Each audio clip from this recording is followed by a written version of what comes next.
Guys, Andrew here. Welcome back to Drew Tutorial.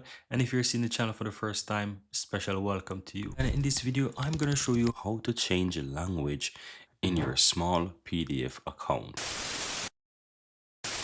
So once you're signed into your account, all you have to do is click your profile in the upper right hand side, then go to account. Then from here, you want to click on settings. And here you have the option that says language, and you can click and change.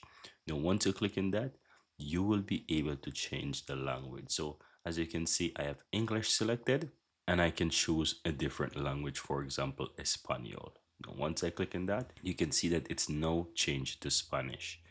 You can also go back at any point in time and make changes to that. It's simple, click on it and select the language. As you can see, there's only a handful of languages that are there, but this is how you change the language, guys, in small PDF. Here you have it, guys. I really hope you found value within this video, and if you do, don't forget to take a moment to give this video a like and hit that subscribe button so that you'll never miss out when I release future videos just like this one. Thank you guys for watching, and see you next time.